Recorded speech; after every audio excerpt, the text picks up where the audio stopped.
Bab 146. Apakah kamu mempunyai kesempatan?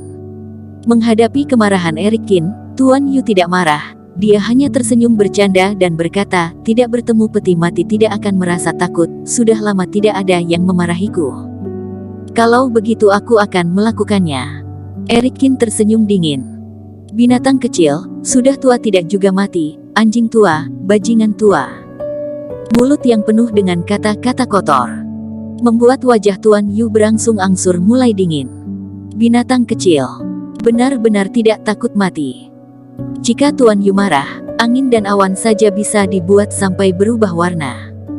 Pohon-pohon di sekelilingnya akan langsung tumbang, dan akan ada tekanan kuat yang akan menyeretnya.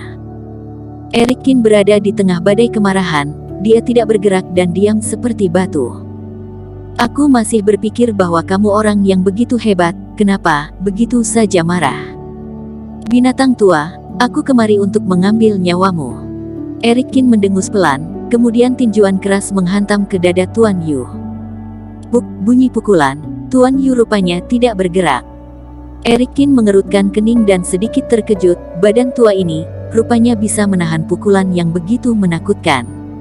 Ini adalah perisai besi lembut. Tuan Yu tersenyum. Dia berteriak, tiba-tiba jubah hitamnya sobek memperlihatkan bagian tubuhnya yang berwarna hitam. Hampir setiap inci tubuh Tuan Yu terbungkus oleh lapisan hitam, dan di bawah pancaran sinar matahari seperti menunjukkan bayangan gelap yang menyerupai hantu. Aku menggunakan tulang Grandmaster dan kekuatan gaib dari kota J untuk membuat baju besi ini. Tuan Yu tersenyum berkata, dapat menahan segala serangan. Tulang Grandmaster membuat semua orang terkejut. Di dunia ini, sosok seperti Grandmaster jarang dapat ditemui. Lalu baju besi di tubuh Tuan Yu telah membunuh berapa banyak Grandmaster untuk membuatnya. Memikirkan hal ini, muncul perasaan hormat di wajah semua orang. Ini giliranku, binatang kecil. Pukulan brutal melintas di wajah Tuan Yu. Tunggu. Di saat ini, Evelyn tiba-tiba berlari datang. Dia berjalan ke arah Tuan Yu, dengan hormat berkata, salam kepada Tuan Yu. Tuan Yu menganggukkan kepala, tersenyum dan berkata, Evelyn, sudah lama tidak bertemu, apakah keadaan ayahmu baik? Terima kasih. Berkat doa Anda, sekarang dia telah melangkah ke Grandmaster tahap 5. Evelyn tersenyum. Setelah mendengar ini, Tuan Yu menghelakan napas dan berkata, teringat pada saat itu aku mempunyai pertemanan yang dalam dengan ayahmu, tidak terasa 30 tahun sudah berlalu. Evelyn tersenyum, ayahku sering menceritakan tentangmu, berkata bahwa kamu adalah teman baiknya. Tuan Yu melambaikan tangannya, sudah kamu mundur dulu, aku akan menghabiskan binatang kecil ini dulu baru nanti kita lanjut bercerita lagi. Tuan Yu.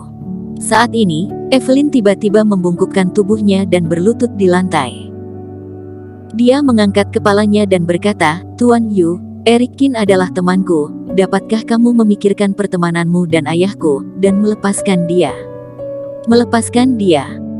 Wajah Tuan Yu menjadi muram, Evelyn, binatang kecil ini tidak bilang kalau dia telah menelan obat raja, dan masih berbicara kasar kepadaku, kalau aku melepaskannya, apakah tidak ditertawakan oleh orang-orang?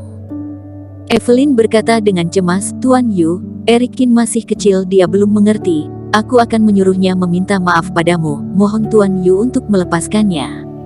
Tuan Yu menyentuh jenggotnya dan berpikir. Setelah beberapa saat, Tuan Yu berkata, baik. Anggap saja ini karena hubungan baik aku dan ayahmu, aku bisa melepaskan dia, tapi, orang mati dosanya bisa dihindari, orang hidup tidak bisa menghindar, suruh dia berlutut di depanku dan menunduk sebanyak 3 kali, kalau tidak sembahlah aku sebagai guru. Wajah semua orang berubah-berubah. Menyembahnya sebagai guru. Ini bukannya hukuman, tapi ini adalah kehormatan. Tuan Yu, kamu, Geraldo Huang merasa tidak senang dan langsung berdiri untuk menghalangi. Tapi Tuan Yu meliriknya dan berkata dengan suara dingin, aku punya pemikiran sendiri terhadap masalah ini tidak ada hubungannya denganmu. Evelyn secara perlahan mengucapkan terima kasih, kemudian dia berjalan ke arah Erikin, dengan perlahan berkata, Erikin, ucapkan maaf kepada Tuan Yu. Erikin menyatukan kedua tangannya, dengan kencang berkata, "Baik, aku minta maaf, tadi tidak seharusnya aku menyebutmu binatang tua." Tuan Yu melirik Eric Qin dengan tersenyum. Ketika hendak berbicara, Eric Qin tiba-tiba berbalik dan mencibir, "Aku harusnya menyebutmu dengan sebutan sudah tua tidak tahu malu." Senyum Guru Yu langsung membeku di wajahnya, dan kemarahan muncul dari dalam lubuk hatinya. "Apa katamu?" Tuan Yu sangat marah. Eric Qin tersenyum dingin, "Menjadikanku sebagai muridmu. Apakah kamu pantas? Aku melihat kamu pantas ke neraka untuk mencari murid, di sana lebih cocok untukmu. Cari mati." Tuan Yu benar-benar marah, dengan rambut putih terbang liar di udara, seperti iblis. "Eric Qin, apa kamu sudah gila?" Wajah Evelyn sedikit memucat, dia masih memohon kepada Eric Qin, tapi Tuan Yu berteriak, "Jika aku tidak membunuhmu hari ini, aku bukanlah seorang pria. Membunuhku? Terserah kamu." Eric Qin berteriak, tubuhnya juga memancarkan aura yang mengerikan. Seperti dua badai bertabrakan secara bersama, benar-benar mengubah sekeliling menjadi serpihan kosong. Benar-benar tidak takut mati.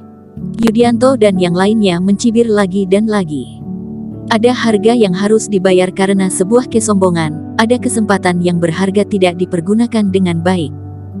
Tuan Yu dengan penuh kemarahan menatap Eric Qin dan berkata, "Saat aku membunuhmu, akan kubuat tulangmu menjadi pedang, dan aku bagikan kepada orang-orang." Eric Qin tertawa dingin, "Tunggu aku yang membunuhmu, dan akan kujadikan otakmu menjadi bola, aku kasih kepada orang-orang untuk menendangnya. Aku akan membunuhmu."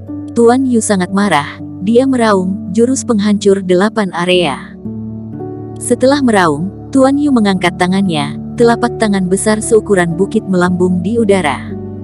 Di telapak tangan besar itu tertulis jimat, di telapak tangan ada tulisan besar bertulis, "Hancur." Telapak tangan belum sampai, angin besar bertiup lebih dahulu. Lantai di sekitar menjadi rusak dan turun, bahkan para Grandmaster yang berada di sana merasakan tekanan kuat yang luar biasa.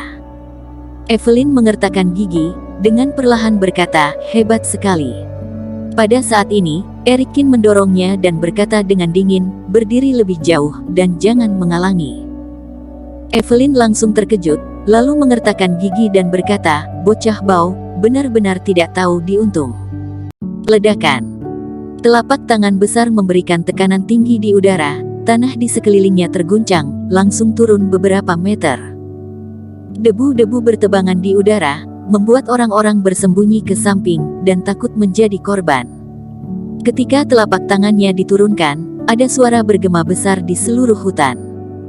Sudah berakhir, Tuan Yu menyatukan kedua telapak tangannya, dan dengan ringan berkata, "Anak ini ketika dipukul sepertinya akan menjadi daging cincang." Yudianto mengelengkan kepalanya. Geraldo Huang tersenyum dingin berkata, "Telapak ini saja dapat menghancurkan bukit, apalagi tubuh manusia."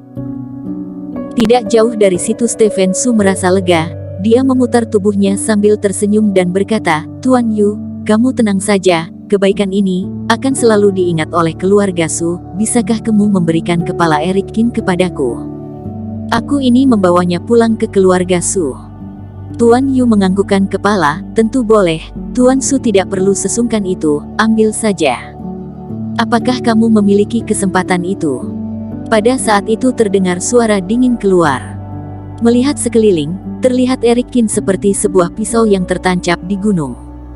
Bersambung. Terima kasih telah menonton video ini sampai akhir. Jangan lupa subscribe dan nantikan kisah episode selanjutnya hanya di Novel Story. Salam.